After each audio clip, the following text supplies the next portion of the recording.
ил мөртлөө далд энгийн боловч ээдрээтэй.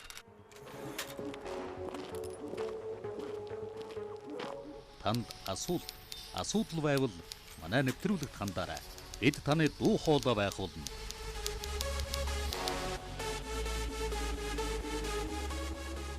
Бид их сурвалжаа нууцлах хэрэгтэй. Монголын үндэсний олон нийтийн радио телевизийн баримт эрен сурвалжлах нэвтрүүлгийн баг. Эмийн үлдэгдэлтэй мах идээгүй гэх баталгаа байна уу? Энэ асуудлыг бид олон жил ярьж байна. Явамик бол өөрсдөө хийж байна. Явамик бол өөрсдөө хийж байвал. Чи өөрсдөө аваад тарьсан байвал яг тэр бол мэдэхгүй шүү дээ. Тэр бол тэгж бол. Гожид сунгорт өдөрт 40 олон мянган малын мал орж ирж байна. Тэр үгдэг лабораторид шинжилнэхэд бас хүнд шүү дээ. Зүгээр мэдээллүүдийг бол харж хахад ер нь 18, 19 оны мэдээллүүд сард Явамикийн төрлийн бэлтгэлүүд өгж байгаа. Үлдэгдэл өгж байгаа. За дээрэс нь бол тетрациклин гэх мэт антибиотикууд бол үлдэгдэл өгж байгаа. Соёлын бол гарцсан шүү дээ. Соёлын гарцаадаа хийж их юм заах юм. Гарцсан юм. Хэрэгжил хадагнасандаа юу нөгөөдөг байна? Таад заавал өгдөг байна. Тэ. Дааж үрдэх соёлын гархан гарцсан хэрнээ. Бидний тийг ингэсэн юу хадагнасандаа өгдөг байна. Одоо эхлээд хийдэг байсан бол дараа жил хийхгүй бол ерөөсөө малан тархлахгүй. Явамик бол аюу хортой.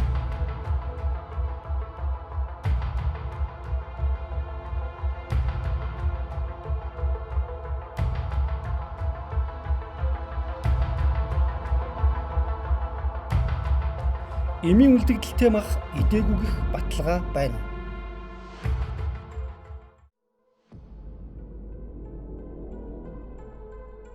За бид дараа эмийн үлдэгдэлтэй мах идэж үүнийхээ үр дагавраар элдв төрлийн өвчнөд нэрвэгдээд байгаа юм шүү дээ. Бидний идэж байгаа мах эмийн үлдэгдэлгүй гэдэгт яаж итгэх вэ? Тухайлбал нийслэлчүүдийн махны гол хэрэгцээг хангадаг хүч чонхор зах. За энэ захад ирж байгаа мах чанар стандартын шаардлагад нийцсэн эсхийг яаж хэмдэг вэ? Хөдөө орон нутгаас орж ирж байгаа мал мах нь бол өөрөө гарал үүсэл арид зэвэн гэрчлэгээ гэж юм байгаа. Тэр хөдөө орон нутгаас малынх нэмж бичиж өгнө. Манай махаас тийм хүнсэн тэзнэ гэсэн тийм эрүүл мах ингээд худалдааны төв рүү орж байгаа гэсэн тийм гарал үүслийн бичиг хийж өгдөг байгаа. Одоо мал эмнэлэг ариун цэврийн гарал үүслийн гэрчлэгээ гэдэг. Энийг бид нар бол яг мэргэжлийн дагуу шалгана. Хүчнтэй байна уу, машины дугаар таарч байна уу? Одоо энэ баталгаажуулалт гэж юм байдаг. Малын эмчийн тамга, тухайн сум дүүргийн байцаагч, тэгээ цагтаа энийг шалгаж оруулан тавина бол. Тэгээ тээвэрлэл дээр анхаарна. Холоос ирж байгаа бол ачлалт нь одоо олон махын ачаар доороос дарагддаг ч юм уу те. Тэрийг бол махыг онгойлгож жагаад шалгах мэдрэхүй ритмийг шалгадаг байна. Энэ байдлаар л махыг оруулах та. Өглөө болгон шалгаж оруулж байна одоо. Шөнийн 3 цагаас ахгүйл л ингэ шалгаж эхлэнтэй нэг 8 хүртэл. Тэр нь хичнээн хэмжээний мах орж ирдэг юм байна. Өдөрт бол нэг дундчлал тоноор гарах юм бол нэг 50-аас 70 тонн мах. 5 шумаалын мах гэсэн үг шүү дээ нийлээд. Тэр хэмжээний л мах орж ирдэг те. Ер нь 50-аас 70 тонн махыг та одоо тэр болгоноос бүгднгээс нь дээж аваад шинжлэх боломжгүй шүү дээ те. Яаж хяналтаа тавьдаг юм бэ энийх маханд одоо? Ер нь бол мэдрэхүй эртний шинжилгээ гэж байдаг. Хамгийн эд түрүүнд Америкийн эртний шинжилгээгээр ингээд эзэхгүй одоо өнгө гадна байдалтай. Тэр мөрийг хараад тэр үүслийг тэнцэхгүй цаашаа лабораторийн шинжилгээгээр явчихдаг байхгүй юу? Ер нь бол 100% бараг мэдрэхүй эртний шинжилгээгээр явна өглөөдөө бол махын онгойлго нь үнэртэн. Тэгээд цаанаас амиг бол нэг чинь шинжилгээний бичгтээ орж иж байгаа мах гэдэг байхгүй юу? Бичихгүй ханаас ч хамаагүй мах орж ирэх шүү дээ. Одоо малын эмч нь үзээд одоо энэ ард нь нөгөө тухайн сүүлийн 20 хоног баам цусан халдвар, дотрийн халдвар гэдэг нэг судлыг гараагүйгээд энэ дээр ихэд малын эмч нүрээ баталгаажуулаад хамгаа дараад байсагч нь дараад өөр ирж байгаа мах. Одоо нэг ихсэн эрүүл мах явуулж байна гэсэн үг байхгүй юу? Тэгээ энийг болохоо бид нар энэ бичгийг нэг шалгана. Ийм эргэлзээ яваад байгаа юм л да. Малчид одоо энэ мал эмнэлгийн гэрчлэгийн дээр бол за тэдэн сарын тэдэн тим тариа тарьсан тариагүй те. Ингээл бүгдийн тэмдэглэсэн байна шүү дээ. Гэтэл нэг сумд байгаа ганц малын эмч бүх малчтаа хизээ хаана ямар малдаа ямар тариа хийж байгаа гэдгийг мэдэх боломжгүй учраас энийг бол зүгээр махаа зарахтаа л нэг юм бичиг төдий хийгээд өгчдөг гэсэн ийм зүйл байна гэсэн юм яриад байна л да. Энэ одоо яг баталгаатай бичиг байж чадах болов гэдэг эргэлзээ байгаа. Мэргэжлийн хүний хувьд ярих юм бол энэ хөдөө орон нутгийн нэг сум гэж нэг багийн нэг баг мал юмч авч байгаа шүү дээ. Одоо цөөхөн малтай бол 2 3 багийн нэг мал юмч аавна. Тэр хүн өөрийнхөө улирлын орон нутгийн вакциныг тарьсаагүй өөрөө мэдэх хэрэгтэй. Өөрөө тарьсан болохоор тэгжээж энэ бичгийг үнэлж өгч байгаа болохоос тэгж хаа хамаагүй гэдэгт ураар өгөхгүй хаа юм. Малчид өөрсдөө аваад тарьсан байвал яг уу тэр юу Тэр бол мэдэхгүй шүү дээ. Тэр бол тэгж бол. Мал эмнэлгийн гэрчилгээ. За энэ гэрчилгээнд дээрх мэдээлэл бүгд үнэн зөв гэдэгт яаж итгэх вэ? За тухайн малчин хизээ ямар тарай хэрэглэснийг мэдэх боломжтой юу? За хууль журмаараа бол тухайн сум багийн малын эмч үүнд хяналт тавьж ажиллах ёстой. За тэгвэл бодит байдал дээр ямар байдаг вэ? Бид нар өөрсдөө бас тарайгаа авч хийдгээ заримд. Тарианууд авч хийж байна. Тэгэл янз бүрийн тарианууд доо хавар завар чи тэгэл тэгэл юу нэг тараг бичнэ тариач гэж л байна. Бас нэг янз бүрийн өвчнөөс сэргийлэх вакцинууд бас авч хийн. Одоо наашаа ингээд мал зарах гээд аваад ирэхээр нөгөө мал эмнэлгийн гэрчилгээ гэдэг гэрчилгээ том угаар тэрийг яаж авах? Эмчээс л авч мал эмнэлгээс. Мал эмнэлгээс л бид нар гэрчилгээ тэр амьд юуныхаа наа тээврийнхаа юм мал эмнэлгийн бичиг бүгдийг тэр мал эмнэлгээс л авна. Мал эмнэлгээс одоо хийгээд өгчих үү? Ер нь ингээ явах гэж байна. Тий. Одоо ингээд нэг хүн хэдэн саасаа анхан 100 хононд сайжулсан 30-аад мянгаас л хурааж авч үлээ. Тэгээ нэг хүнд хэдэн ног тий одоо мэдэхгүй. Тэгэл мал эмчин тэр хураамжаа аваад тэгэл та хэд бичгээ гэдэг ч. Бичгээ өгөө. Тэгээ наашаа эндээс бичихгүй л оруулахгүй шүү дээ мал ерөөс. Тэр бичгийг одоо хийхэд одоо та хэдийн нөгөө таныг одоо хизээ малдаа тариа тарьсан мэрсэн гэсэн тэмдэглэгийг хийж байгаа шүү дээ. Тэрийгээ ер нь яаж тэр чи авдаггүй ерөөс мэдэхгүй ерөөс. хураамжаа аваад бичгээл аваад бичгээ өгөө л тэгээд яаж чинь. Түүнээс мал эмнэлгийн тэр хэдэн тарай хийсэн мэсэн тиймэрхүү байхгүй шүү дээ. Уг нь тэр л байх хэвээр тэгжээж л их нэг ирүүл ах уу гэдэг юм. Тийм л байдаг баг л та ерөөс ахын мэдэхгүй юм ч дээ яаж. Энэ бол нэг л малчны яриа. За түүний үгээр бүгдийг буруутгаж болохгүй ч бид арай алга дарам цаасаар бие биенээ хуураад яваа юм шиг үз. Тухайн сум багийн эмч нь хараа эсхийнхээ малчтын малын эрүүл мэндэд анхаарч за хизээ ямар тарай хийснийг нь нэг бүрчлэн мэднэ гэдэгт итгэхэд бэрх бай. Малын эмнэлэгдэн дээр хяналт тавьдаг бүртгэл хөтлөх ёстой. Хэний малд ямар тарай юу хийгдсэн гэдэг. Энэгээр бол одоо мал эмнэлгийн антибиотикийн үлдэгдэлтэй юу гэдгийг тодорхойлох нэг юм анхан шатны хамгийн чухал тооцох бол хөдөө орон нутагт суман дээр болно. За ер нь цаашдаа энэ бас тэгэхээр суманд одоо 2 малын эмч байна, нэг хувийн хэдэн малын эмнэлэг байдаг. Тэр олон сая малд хяналт тавина гэдэг бас л бэрхэлтэй. Малчид чинь уулын амны нэг бууцсан байна, юу ч хийж ядгийн нөхдүүд сүүлийн хэдэн жил ч одоо сайн муу гэж энэ тэндээс хятад янз бүрийн газрын тариа мал даргалдаг сайжирдаг гэд янз бүрийн тариа хийдэг болсон шүү дээ малчид чинь. Тийм учраас энийг тэр үнийг үрчлэн хянах гэхэд бас нэлээд л нарийн ажиллагаа хэрэгтэй. Яг одоо энэ малчид маань яг энэ миний энэ дэвтэр дээр бичсэн юмар цөмийн сайхан гээ хийцэн гэхэд надад итгэл төрөхгүй байна. 1989 онд нэг малын эмчид 13507 мал ноогддог байсан бол за 2017 онд нэг малын эмчид ноогдох малын тоо 3 дахин өсч 39200-д хүрсэн байна. За ингээд зогсохгүй мал эмнэлэг нь хувьд шилжсэн тул малчид жилд 1-2 удаа малаа туулга вакцин тамруулдаг. За харин бусад үед нь мөнгө төлөөд үйлчилгээ авахын оронд өөрсдөө дур мэдэн эм тариа авч малдаа тайлдаг явдал өөрчлөгдсөнгүй. Яванхыг бол өөрсдөө хийдэг. Бусад тариаг бол малын эмч хийдэг. Тэгээ бид нар мөнгө өгчтэй. Явамик бол өөрсдөө хийж байна. Яванхыг бол өөрсдөө хийж байвал лазер асуугаал малын эмч асуугаал тэнийг хоргонд нэг хонд хэдийг ямар хөл лазер хийдэг. Тэгээ лазер асуугаал лазер тааруулахгүй бол хийж хөл хүч шүү дээ. Тэгээ малын эмч лазер асуугаал яванхыг бол өөрсдөө хийж байна. Үсэнд хэрэглэх бол нэг 10 танал 20 танал малчид болохоор эмээ одоо яг зөв хэрэглэх ёстой л да. Одоо Явамик чинь зөвхөн экто юм энэ барьцыг тодорхой тооны барьцуудад үйлчлэх ёстой бэлтгэлийг л одоо нэг ханаа дүрсэн ч юм уу эсвэл нэг таргалуулах зорилгоор ч юм уу ингээд хамаагүй тариад хэрэгжилдэг. Нэг нь тарьсан хамгийн сүүл тарьсан тарьснаас нь хойш бол дор хаяж 28 хонжиж махын идэх ёстой.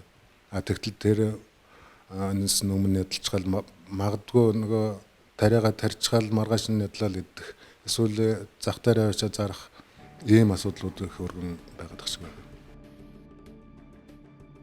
Эвомик цагаан тариа зэрэг эм бэлтгэлийг дураараа хэрэглэх нь хүнсний аюулгүй байдал сөрөөр нөлөөлнө. За иймээс эдгээр эм бэлтгэлийг жилдээ 1-2 удаа малын эмчийн зөвлөгөө зааврын дагуу хэрэглэх ёстой хэмээн олон жил ярьж байна. За гэвч малчид дур мэдэн элдв төрлийн антибиотик, паразитын зэрэг эм бэлтгэл хэрэглэсээр за үүнийг нотлох баримт судалгааж гарсаар байна. Баримт 1 2018 онд мал амтны гаралтай 2456 дээжинд хийсэн судалгаагаар за нийт 38 дээжнээс эмийн үлдэгдэл илэрчээ. За гэвч эмийн үлдэгдлийг улсын хэмжээнд бүрэн хянах боломжгүй байна. 2012-оос 2014 оны хооронд л ихэд малын мах сүнээс эмийн үлдэгдэл илэрх тохиолдол 5-аас 15% байсан. За харин сүүлийн жилүүдэд энэ тохиолдол багассан гэж улсын мал эмнэлэг ариун цэврийн төв лабораториос мэдээлж байна. Малын эмийн илэрч бол тийм ээ үлдэгдлийн илэрч бол өндөр түвшинтэй байсан. Зарим газар бол одоо илэрхгүй байх шийдэ. Тухайлбал одоо зарим бүс нутгаас хамаарат мөн малын төрлөөс хамаарат жишээл одоо ямар төрлийн мал илүү одоо тэр эмийн бацыг хэрэглэж байна гэдгээс хамаарат нэг 5-аас 10% орчим хувьтай бол илэрч байсан тухайн үедээ. Энэ бол 14-өөс 12-оос 14 оны одоо тав баримтчууд. За тэрнээс хойш одоо үндэсний хөтөлбөрийг одоо батлах тийм ээ хууль эрх зүйн орчин бүрдүүлэх чиглэлээр томоохон акц дэвшил гарсан. За одоо бид бас энэ чиглэлээр Монгол улсын бүс нутгийг хамарсан томоохон хэмжээний тамдалтыг зайлшгүй хийх шаардлага байна. Мэдээж энийг хийхэд бол ихэнх хэмжээний хөрөнгө зардал бол шаардлагатай. Энэ эмийн үлдэгдлийн шинжилгээний зардал хөрөнгө мөнгө бол за боловсон гүсний хэрэгцээ бол маш их байна. Энэ бол өндөр одоо технологи одоо арга гаргачлал тийм ээ. За маш үнэтэй одоо ийм онцлогоор оруулж байж хэрэглэгддэг учраас одоо энэ дээр бол онцгой анхаарах хэрэгтэй маа гэж. За улсын мал эмнэлэг ариун цэврийн төв лаборатори нь ихэвчлэн экспортод гаргах малын гаралтай бүтээгдэхүүнд эмийн үлдэгдлийн шинжилгээ хийдэг. За дотоод хяналтын шугамар зах худалдааны төвүүдээс дээж авч шинжилгээ хийдэг ч за энэ нь хангалттай хэмжээнд биш байна. За тэгвэл зарим зах худалдааны төвүүд малын махандах эмийн үлдэгдлийг хэрхэн хяндаг вэ? Сүүлийн үед бас малын махандах антибиотик үлдэгдэл, эмийн үлдэгдэл гэдэг ярьдаг болж байна тийм. Яг энэ эмийн үлдэгдэлтэй мах байна уу? Антибиотик тараад нөгөө хугацаанд болоог байхад одоо төхөөрөд оруулсан мах байна уу гэдэг дээр танах хяналт авах боломжтой юу?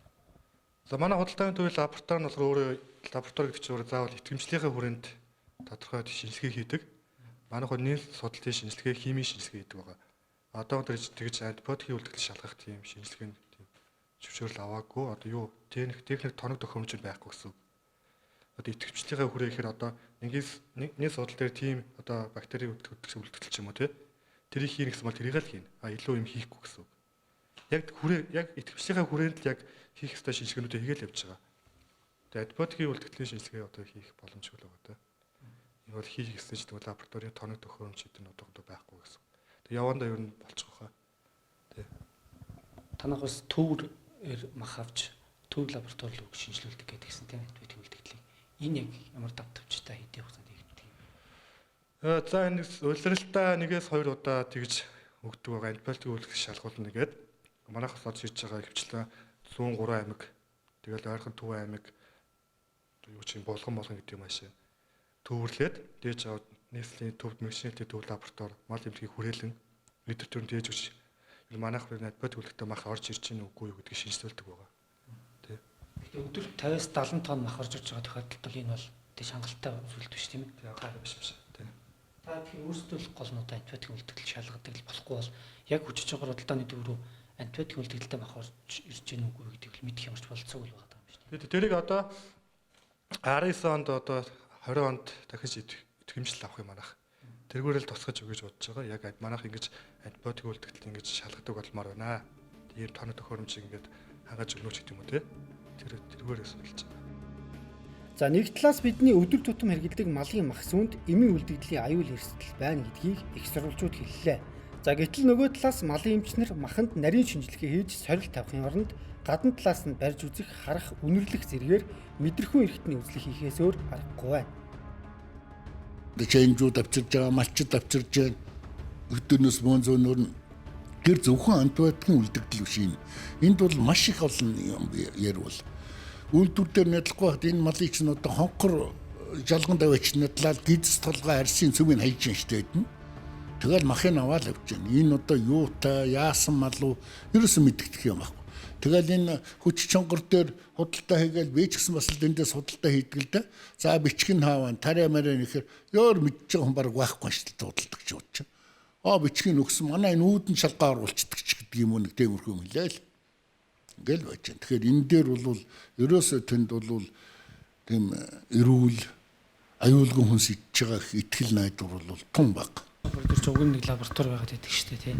Тэр Гожицонгорт өдөрт 40 олон мянган малын мал орж ирж байна. Тэр үгдийг лабораторид шинжилнэхэд бас хүнд шүү дээ. Тэгээд энэ олон мал чинь зүгээр нэг газараас мөн ороод ирээгүй. Нэг хүн нэг 2 адууга, нэг хүн ганц өхрөө, нэг хүн 10 богоо алаал ингээл маш олон хүн талаас олон янзын нутгаас ирж байна шүү дээ. Тэгэхээр энэ үгдийг шинжлэх хэрэгтэй. Тэр хүчин чадал нь хүрдэг юм уу юу? Зүгээр нэг шинжилээд яг нэг шинжилээлэгдэг л байх л да мэдээ лабораторид юм чи. Тэр нь хэзэг бодиттэй байдгийн тэр энэ нь бол мэдгүй. За нийслэлийн зах худалдааны төвүүдэд өдөрт хэдэн 10 мянган тоннороо малын гаралтай түүхийд бүтээгдэхүүн орж ирж байна. За гэтэл жилдээ 1-2 удаа цөөн хідэн дээжийг улсын мал эмнэлэг ариун цэврийн төв лабораторид шинжилүүлснээр малын махандах эмийн үлдэгдлийг бүрэн хянаж чадахгүй гэлээ. Үнэн дээр гэхэд энэ асуудал бол ерөөсөө малчтаас ахгуулаад одоо тухайн мал эмнэлгийн салбарч гэдэг юм энэ одоо хяналт тавьж байгаа юм бол одоохондоо бол байхгүй байна. За ер нь бол малын эмийн үлдэгдэл ямар тодорхой хэмжээний антибиотикууд, гормонуудын үлдэгдлүүд байна уу гэдгийг шинжилээд судлаад тэр нь тодорхой хэмжээгээр одоо илэрч гэнэ гэсэн ийм шинжилгээ судалгааны дүн бол байгаа. Манай мал эмнэлэг ариун цэврийн төв лаборатори бол энэ талын судалгааг бол хийж байгаа. Хийгээд хийсний дараа гарч ирэх юм ямар арга хэмжээ авах вэ гэдэг асуудал битүү одоо юм байж байгаа юм. Зөвхөн мэдээллүүдийг бол харж хахад ер нь 18, 19 оны мэдээллүүд сард Eomycin төрлийн бэлтгэлүүд өгж байгаа. Үлдэгдэл өгж байгаа. За дээрэс нь бол тетрациклин гэх мэтийн антибиотикууд бол үлдэгдэл өгж байгаа. За одоо бол хамгийн гол юм дээр гормоны үлдэгдлийг л тодорхойлох хэрэгтэй. Ялангуяа одоо энэ хилээр орж ирж байгаа, гаднаас орж ирж байгаа нэмэлт тэжээлүүд байна шүү дээ. Адууны тэжээл. Тэгэл одоо сайлын өхрийн ч гэдэг юм. Энэ бүх тэжээлүүд чинь дотор нь дандаа антибиотик холцсон. Дандаа гормоны найрлагатай байхгүй юу? Тэгэхээр тэрийг дамжаад тийм малын биед орж байгаа юм чинь тэнд дахиад тодорхой хэмжээний үлдэгдэл өгч байгаа. Гэтэл тэр үнэхээр малын биес гадагсалж чадчихэв нүг үү гэдгийг бид нэр хянаж чадахгүй шүү дээ. Тэгэхээр энэ асуудал бид нэр ерөөсөн гол анхаарлаа тавих хэрэгтэй. Эмийн үлдэгдэлтэй мах идээгүй гэх баталгаа байна. За үүнд баталгаа өгч чадах албан тушаалтан эрдэм шинжилгээний байгууллага алга байна. За харин эмийн үлдэгдэлтэй мах идвэл хүний эрүүл мэндэд ямар аюултай болохыг анхааруулсаар. Одоохондоо бидний яриад байгаа энэ ер нь дэлхийн нийтийн мэдээлэл лабораторийн шинжилгээний дүнгуудээс харахад бол одоо хор тавдар тийм ээ янз бүрийн төрлийн хор тавдрууд за тэгээ харшлууд эдгээр бол ерөөсөн бүгд одоо эмийн үлдэгдлээс илэрдэг нь тогтогдсон шүү дээ. Зөвхөн Монгол орны хувьд бол яг мал эмнэлгийн хэмжээнд ямар байна гэдэг өнөөдөр бид нараас тодорхой хянж чадахгүй байна. Тийм учраас бол энэ аюулгүй байдлын асуудал дараа харах хэрэгтэй. За малын махандах эмийн үлдэгдэл нь хоол хүнсээр дамжин хүний биед орсноор цуллаг эрэхтэн болох булчин ясанд үлддэг. За ингэснээр хиймийн гаралтай гадны биет хүний биед орж тухайн хүний эд эсийг гэмтээж эхэлдэг байна. Өөрийнх нь биед хоол босруулах замд нь бас тэр хоолыг нь боловсруулж явах бичил битнийтэн олон аймагуд ингээ бүрэлдэжсэн юм байж идэг. Тэрнээс нь ашигтай бичил битнүүдийг нь устгачдаг антибиотик учраас тэгээд хүний биед одоо ашиггүй бичил битнүүд нь үлдчихэв. Энээс болоод хоол боловсруулах хэвийн үйл ажиллагаа нь алдагдана. Өөрөө нөгөө хүмүүс маань антибиотикт дасал болчихно. Дараа нь тэр хүн өвдөөд одоо тэр антибиотик эмчилгээ хийлээхэд тэр антибиотик эмчилгээ авахгүй байх жишээтэй. Ийм эрсдэлтэй. Тэр эргэлтэн тогтолцоонууд нь эхлээд хямран, өрөвсөн, шархлаануудаа явсаар байгаа сүлдө хор тавдар болох жишээтэй. Тухайн мал зориулсан эмийг л хүнд олгоч чинь гэсэн үг болчихж байгаа. За тэр нь ямар ерөнхийдөө малын эмийг хүн уучлаа гэсэн баг тонгоор уучлж чинь гэсэн үг. За тэр нь ямар хор хөлтэй вөхөр ихний ээлжинд болохоор янз бүрийн харшил үүсэх эрсдэлтэй байгаа. Дээр нь одоо ойлгож байгаа одоо зарим тохиолдолд удамшлын зарим эмгэг үүсэх эрсдэл үүсдэг. Мөн юу яах вэ гэхээр тав хүн жирэмсэн эмгэгтэйд антибиотик өгөх хориглодог шүү дээ. Тэр утгаараа яг жирэмсэн үндийнхэн бол ургийн гажиг энэ үүсэх магадaltaй болчих. Дээр нь болохоор тухайн өвчин үүсгчийн төсвөр чанарт нөлөөлж байгаа. Эмчилгээний тунгаар биш одоо баг тунгаар одоо хүнсээ байнга ингээ өгöd байхаар л тухайн үндэ байж байгаа. Одоо эмгэг өтрүүлэгч бичил битнүүд бактериуд маань одоо тухайн антибиотиктай төсвөртэй болох юм эрсдэлтэй болж ирж байгаа. Иймэрхүү эрсдлүүд байгаа учраас бид нэр энэс маш их сайн сэргийлэх шаардлагатай гэж үзэж байгаа. За одоогоор манай улсад бүртгэлтэй 400 орчим эмийг мал аж ахуйн салбарт хэрэглэж байна. За гэвч эмтрэга малын эмчийн зааврын дагуу зөв зохистой хэрэглэж чадахгүй байгаа нь баримт мэдээллээр баталгаажсан. За иймээс мал эмнэлгийн салбарынхан энэ асуудалд анхаарч мал амтны эрүүл мэндийн тухай хууль батлаад жил гаруй хугацаа өнгөрч байна. За тэгвэл бид хуулиа хэрхэн биелүүлж байна вэ? Баримт 2. Мал амтны эрүүл мэндийн тухай хуульд Жороор олгох мал амьтны эмийн жагсаалт журмыг мал амьтны эрүүл мэндийн асуудал хариуцсан төрийн захиргааны байгууллагын дарга батална гэж заасан. Гэтэл хуулийн энэ заалт хэрэгжээгүй байна. За бид энэ хуулийг мөрдөж байгаа эсхийг тодруулахаар Нарантул захын ойр орчимд байрлах малын эмийн сангуудаар ороход ийм мэдээлэл өгч байна. Одоо шинэ хуулиар нэг 60 мөртөө үзүүлсэн шүү дээ.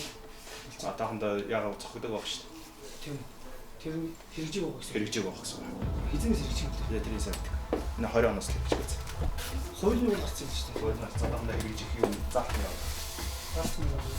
Хэрэгжүүлэх одоо нэсэндээ юу нөгөөдөг вэ? Та хэд заавар өгдөг вэ? Тий. Дааж үлдэх хууль нь гарсан гарсан хэрнээ бидний тийм гэсэн юм нэгсэн өгдөг байна.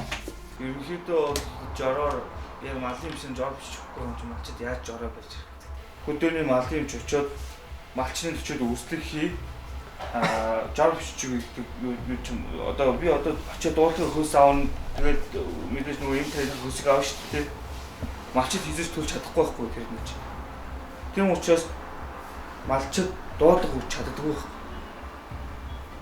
тэгэхээр юм чи яаж жор дээр нь тийм хууль баталсан. Гэхдээ ямар жороор ямар жорын стандартаар одоо ямар цаасан дээр хэн бичиж ямар хамгаар юу яах вэ баталгаажуулах вэ? Малын эмчнэр аж ахуйн нэгжийн хамгаалал гэж байгаа болохоос яг малын эмчтэй хүн мөн гэсэн тийм хамгаалал байхгүй байхгүй биднэрт. Тэгээд одоо ийм нөө жижиг жорын цаасан дээр одоо тэр хамаг том хамгаа тавилттай энэ тэр нь одоо яг аж ахуйн нэгж мөн өшөө тэгэхэд ч одоо юу гэдгийг малын эмчийн үйл ажиллагаа явуулж байгаа ч гэсэн одоо юу гэдгийг F4 санаа гэсэн нэртэй компани байж болж байгаа тэр малын эмчийн тамга мөн өшөө бид нар бүгдийг ялгаж мэдчих чадахгүй шүү дээ. Тэгэхээр малын эмчүүд бол одоо тэр гэсэн тийм одоо стандарт хамгаалтай байж тэр одоо жорын цаасыг баталгаажуулж гэдэг юм эсвэл одоо орон нутгийн бүх газруудаар харилцаа холбоо өгчөөд нэг интернет гэдэг бий болсон бол тэндээс одоо яг одоо хөнгөлтэй мэж оршиг код оруулаад тэр явуулсан байна. За нэг баталгаатай юм байна өглөө гэдэг ингээд өгж болж байна. За тэд шинэ хууль гарсан тухай мэдж байсан ч ямар жорын дагуу яаж ийм зарах тухай бидэнд үүрэг чиглэлөөгөөгүй. За малчид өмнөх шигээ хүссэн юмээ өөрсдийн сонголтоор авч байгаа гэх тайлбар мэдээлэл өгч байна. За тэгвэл энэ хуулийн залт яагаад хэрэгжихгүй байна вэ? Зохистой хэрэглээг нэвтрүүлэх гэсэн юм бүлэг заалт байгаа. За энэ дээр бол малын эмийг хэрэглэхдээ жортой болон жоргүй одоо хэлбэрээр одоо малд хэрэглэнэ. Жороор олгох эмийг бол малын эмч бичнэ, жор бичих. За ерөнхийдөө ерөнхий газраас бол малын эмийн жор бичих журам гэж одоо ерөнхий эмчийн заавар батлах ёстой. За энэ бол одоо батлагдах гад боловсруулах шатанда явж байна. За мал амьтны эрүүл мэндийн тухай хуулийг дагалдаж за 100 гаруй журам заавар батлагдах ёстой. За үүнийхээ 80 орчим хувийг баталж хэрэгжүүлж байгаа ч малын эмийг хэрхэн жороор олгох тухай журам нь батлагдаагүй. За удахгүй батлагдана гэх тайлбарыг өгч байна. За мөн мал эмнэлгийн ерөнхий газраас энэ оны 6 дугаар сараас эхлэн малын эмийн үндэсний хөтөлбөр хэрэгжүүлж эхэлсэн. За энэ хөтөлбөрийн хүрээнд мал эмнэлгийн цахим тогтолцоог нэвтрүүлэхээр төлөвлөж байна. За Монгол улсын хэмжээнд мал амьтны тижэл болон одоо малын эмийн бүртгэлийн нэгдсэн систем гэдгийг бий болгохоор хуульчилсан байгаа. За энэний хүрээнд бол мал эмнэлгийн одоо малын эрүүл мэндийн цахим нэгдсэн одоо том системийг хэрэгжүүлэхээр манай мал эмнэлгийн ерөнхий газраас ажиллаж байна. За үүний нэг салбар нь бол эмийн бүртгэл, эмийн одоо хэрэглээний бүртгэл, нөгөөх нь малын шилжилт хөдөлгөөн одоо мөрдөн мөшг тогтолцоо юу мал эмнэлгийн гэрчлэгээний бүртгэл гэдэг ингээд нэлээд хэдэн ийм салбар том чиглэлээр бол цахим бүртгэл хэрэгжиж эхэлж байна. За үүний нэг жишээ нь бол одоо баруун Захуй аймагаас эхлээд одоо мал эмнэлгийн цахим гэрчлэгээний систем хэрэгжиж явж байна. За одоо мөн одоо цаана баруун 7, 8 аймагт бол мал эмнэлгийн одоо цахим гэрчлэгээний сургалтыг хийгээд энэ ондоо багтаагаад баруун 8 аймгаа бол энэ гэрчлэгээний цахим сэлжээнд хамруулна. За түүнийхээ дараа энэ системээ хөгжүүлээд систем хөгжүүлэлтийн одоо арга хэмжээ юу одоо тэнд мал эмнэлгийн эмийн хэрэглээ, өрсөн зэрэглэх вакцинжуулалт, угаалга, ариутгал халдвар гүйтгэл энэ арга хэмжээнүүдийг бүгдийг одоо энэ цахимдаа оруулаад мал эмнэлгийн одоо нэгдсэн цахим сүлжээг бол эх 20 онд одоо Монгол улсын хэмжээнд хэрэгжүүлэхээр зорилттой ажиллаж байна. За үндэсний хөтөлбөрийн хүрээнд махан дэх эмийн үлдэгдлийг аймаг, сум, улсын хэмжээнд илрүүлж тодорхойлж хэмжээг нь тогтоож чаддаг болох зорилт тавьж байна. За тухайлбал Швейцарын хөгжлийн агентлагийн төс төрөл гэхэд 5 аймгийн 15 сумд ийм төхөөрөмжтэй болсон гэдгийг албаныхан онцолж байна. гол зорилго бол ерөөсөн сумандар эсвэл одоо махны үйлдвэрүүд, сүүний үйлдвэрүүд ер нь малын гаралтай түүхийд бэлтгэж байгаа, боловсруулж байгаа газрууд энд байна уу юу гэдгийг эхний аргаар нь үзчихдэг, тийм ээ. Хоёрдугаарт нь хэрвээ байгаад юм с сэжигтэй гарах юм бол аймгийн төвдөр яг нэрээр нь хэлчихдэг. Энэ өвмөкийн бэлтгэл байна шүү. Энэ гормон байна шүү. Энэ антибиотик байна шүү гэж хэлчихдэг. Улсын хэмжээнд болохоор бол энэ 0.03 мг/кг байх ёстой юм чинь 0.30 мг болоод 10 дахин ихсдэг гэдгийг хэлчихдэг. Энэ л одоо лабораторийн шинжилгээнд бид нэр бүрэн одоо нэвтрүүлэх ёстой. За төрийн байгууллагууд малын махны эрүүл ахуй чанар стандартад инхүү анхаарлаа хандуулж байна. За гисэн үдэж хүнсний сүлжээний гол түүхийд бэлтгэн нийлүүлэгч малчтын үүрэг оролцоо маш чухал. Малчин таны хайхламж болгоомжгүй нэг үйлдэл за нийт улс орны хүнсний эрүүл ахуй махны чанар стандартад шууд сөргөөр нөлөөлнө гэж анхаарууллаа. Малын эмчийн заавар зөвлөмжөнд орол тухайн одоо эмнэлгийн бодисуудыг бол хэрэглэх хэрэгтэй. Тэгээс өөртөө бие даагаад ч юм уу дураараа бол хэрэглэхэд аль болох харж байгаа. Энэ хуулиараа хоригдсон байгаа шүү дээ. Тэгэхээр энэ одоо хуулийн хүрээнд тэр ном журмаар нь хэрэглэхгүй өөрөө дур мэдэн хэрэглэх юм бол бас хариуцлага хүлээх ийм аюултай. Ягаад тэгэхээр эмийн бодисын үлдэгдлээс болоод тийм ээ хүн амын эрүүл мэндэд асар том одоо сөрөг нөлөөлөлүүд илэрдэг. Өөрөөр хэлбэл одоо эмийн бодисын үлдэгдэлтэй тийм илэрхтэй эмийн бодисыг хэрэглэснээс болоод одоо янз бүрийн одоо хорт хавдар тийм ээ өвчин эмгэг бол нэмэгдэх ийм хандлагууд бол одоо ажиллах болсон шүү дээ. Тэгэхээр энэ чиглэлийн хяналт одоо тэр тавих үйл ажиллагаа зохион байгуулалтууд бол үнцэнтэй одоо сайжирч эхэлж байна л гэж одоо хэлмээр байна. За мал амтны эрүүл мэндийн тухай хуульд за жороор олгох мал амтны эмийг дур мэдэн хэрэглэсэн бол за тухайн хот айл эрдэмтсэн мал аж ахуйгаас за мал амтны тэдгэрийн гаралтай хүнсний түүхийд бүтээгдэхүүнийг нийтийн хэрэгцээнд нийлүүлэх эрхийг 3 сараар хязгаарлана гэж хатуу заасан байна. За иймээс ч зарим малчин энэ үүрэг хариуцлагаа ухамсарлаж малын эмчийн зөвшөөрөлгүй эм тариа хэрэглэхээ болсон гэлээ. Тэдрийг одоо сүүлийн үед бол малчид тэдрийг хэрэглэх юм болцсон. Ер нь яагаад гэвэл ёомикийг банк хэрэглэх хэрэг муу. Одоо эхлээд хийдэг байсан бол дараа жил хийхгүй бол ерөөсөө мал нь тархлахгүй. Ёомик бол айгүй хортой. Тийм учраас хийх юм болчиход байгаа. Өөрөөсөө бид нар малаа иддэг, махаа иддэг учраас сүүлийн үед хийх юм болчиход байгаа. Яг нэг цагаан хорхойг ярилах гэж туулах хийж гоё. Яг тэр нь мал эмнэлгээс аваад бас малын эмч нэрийг хийждэг байхгүй юу? Тэгээ яг тэр нэг юу юм нөө татуу матууны янз бүрийн вакцины цаанаасаа сумнаасаа энэ ерөөсөө яваад хийчдэг. Тэрнээс өөр бид нар бол тийм ерөөс малын эмчгүүгээр тийм юм хэрэгэлдэггүй. Хэрэглэх болчиход байгаа ер нь. Урд нь бол хэрэгэлдэг байсан. Одоо бол болцсон. Эмийн үлдэгдэлтэй мах идээгүйгэх баталгаа байна уу?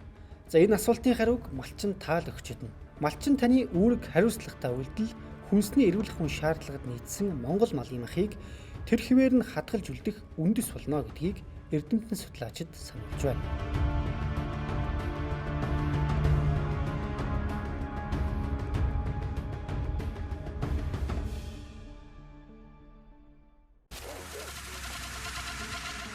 Ил мөрдлөө далд энгийн боловч ээдрээтэй.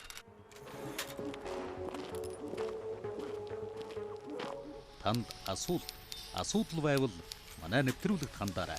Бид таны дуу хоолой байх болно.